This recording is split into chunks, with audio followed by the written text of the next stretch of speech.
Thank you, Mr. Chairman, and thank you to all of you for your willingness to serve. I wanted Dr. Wakefield, thank you. It's good to see you again. Thank you for the focus that you're putting on some of the IHS issues we had an opportunity to cover yesterday. And I have a question related to that, and it has to do with a response I received in October 2015 from Mr. McSwain at IHS regarding Medicare-like rate payments in the purchase and referred care program. Current law only requires hospitals participating in Medicare to accept these rates for services contracted by the Indian Health Service. In December of 2014, the administration released a rulemaking to expand Medicare-like rates to all health care services contracted under the purchased and referred care program. In October, I was informed that a final rule will be forthcoming, and I'm wondering if you have any sense of when that final rule might be released. Thank you for the question, Senator Thune. I will have to get back to you on that because I don't know, but I'll be delighted to get information back to your staff. Thank you. And if you could, too, in doing that, share with me some of the feedback that IHS and HHS have received in response to that rule. I certainly will. That's an issue that we think could make a difference in Indian country and with a lot of the IHS issues that which we covered at great length yesterday.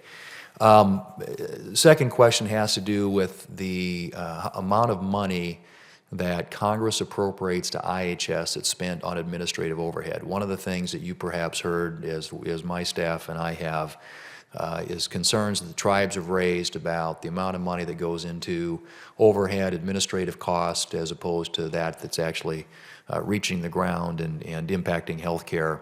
So I'm wondering if you have any idea about what that amount is, percentage-wise. Yes, I'm sorry that I don't have that information with me. I'll be more than happy to get that for you. We are going to be looking very closely, as we discussed yesterday, on the allocation of resources across IHS as part of the in response to some of the concerns that we heard. So, in fact, we'll be working on that. I'll be happy to get those specific data to you, but that is an area that we're focused on. Okay.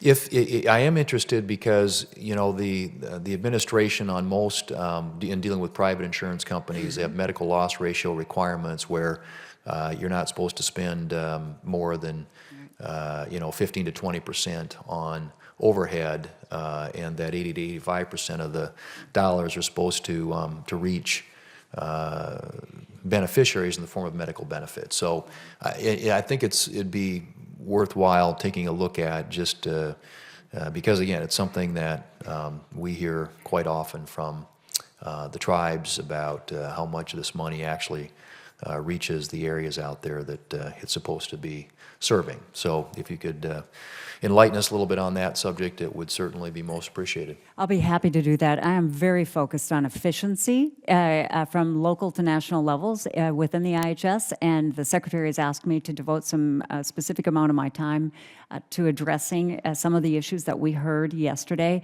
So the efficient application of resources will be a primary focus for me, and I'll be delighted to get information back to your staff. Thank you for the question. Thank you. Thank you, Mr. Chairman.